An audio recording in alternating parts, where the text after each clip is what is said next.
हुक्म ने कि पिताजी तुम्हें पता भी है वो कहाँ पैदा हुआ, कहाँ पला बड़ा और कहाँ पे रहने लगा है। उसने माखन चुरा चुरा के अपनी गुजर चलाई है, वो भला मेरी बहन को कैसे रख पाएगा। एक बात याद रखना भैया, कहते हैं कि भगवान कन्हैया के भक्त और भगवान राम के भक्त, इनमें हमेशा मीठी मीठी लड़ाइयां होती आई हैं।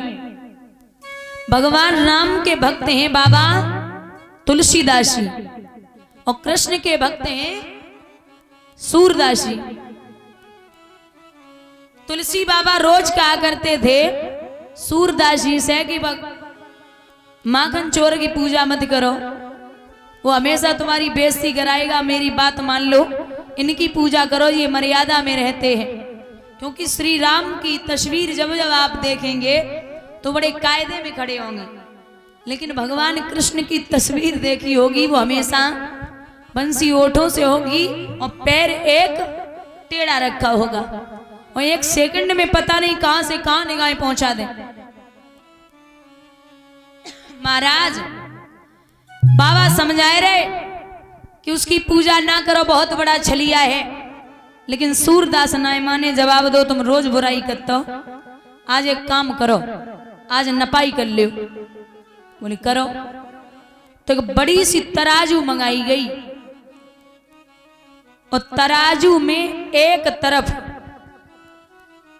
सूरदास जी लड्डू गोपाल की वो जो प्रतिमा थी उसे लेके बैठ गए और जवाब दिया, बोली बाल कृष्ण भगवान की। इतना कहकर के लड्डू गोपाल को लेकर के और तराजू में बैठ गए। अब तुलसी बाबा को नंबर वाओ, तो तुलसी बाबा कहने लगे बोलिए सियावर रामचंद्र की। इतनी कह के बेऊ बैठ गए। सो तुलसी बाबा को तो जो तराजू को पल्ला रहा है वो तो नीचे और सूरदास बेचारे ऊपर लटके। अब बड़ा कौन हुआ? जिसका वजन भारी है, यानी कि बाबा तुलसीदास जी। अब सूरदास को तो बड़ी बेइज्जती महसूस हुई, वहां से निकले और आय के आश्रम पे पहुंचे। तो विद्वान कहते हैं कि रोज शाम को बाल कृष्ण के रूप में सूरदास जी को कृष्ण दर्शन दिया करते थे। आज कन्हैया तो बोल रहे लेकिन सूरदास जी नहीं बोल रहे। कृष्ण बोले बाबा सुनाई, बोले अरे कन्हैया बोले बाबा सुनो तो। सूरदास बोले का सुने तुम्हारी, हमें तो पता है तुमने हमारी बेइज्जती कराई दी।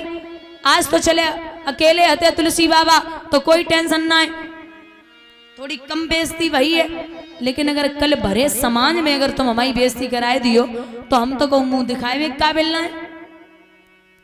अरे भगवान बोले बाबा बात तो सुनो। बोले का खाक सुने? बोले सुनो तो। सूरदास बोले अब कहबे हो सुनबे का रह गो, तुमने हमारी तुलसी बाबा के सामने बेइज्जती कराए दी। जवाब दो बाबा, एक बात बताओ। बोले कहो। जब आप बैठे थे तराजू में तो आपने क्या कहा था?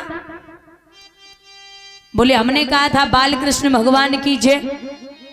और बोले जब तुलसी बाबा जी बैठे तब उन्होंने क्या कहा? बोले उन्होंने कहा सियावर रामचंद्र की जय। बोले मैं एक बात बताओ, तुलसी बाबा, सीता और राम कितने हो गए? 3। सीता राम तुलसी बाबा 3 हो गए। और बाल कृष्ण भगवान की जय, हमाओ बाल स्वरूप और तुम 1.5 ही तो भाई। अगर तुम भी कह देते कि बोलिए राधा कृष्ण भगवान की जय तो दोनों बराबर हो जाते, उधर भी बराबर इधर भी बराबर।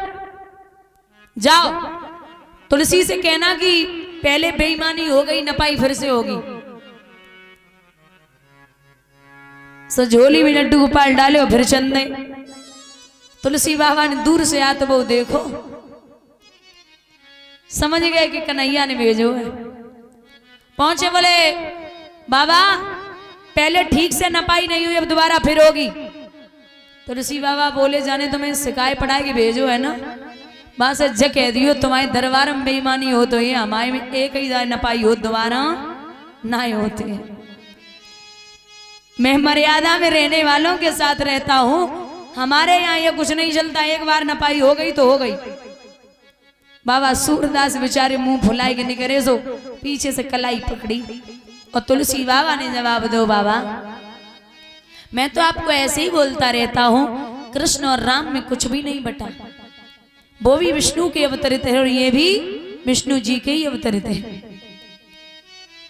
तो कहते हैं कि भगवान कृष्ण के भक्तों में, राम के भक्तों में मीठी मीठी लड़ाइयां होती आई हैं। बोलिए गोविंद भगवान की। भैया कहते हैं कि मैया रुक्मणी यहां बैठी हुई है, तब तक बाबा नारद ने आवाज लगाई है, ब्रजभूमि में हुआ है अवतार कन्हैया का, और दीदार जिसको है वो दिलदार कन्हैया का। भगवान ने ब्रजभूमि में अवतार धारण कर लिया। जब रुक्मिणी जी ने सुना ये मनिहारी गीत, त्यों त्यों दिल में बस गई श्याम सुंदर की प्रीति।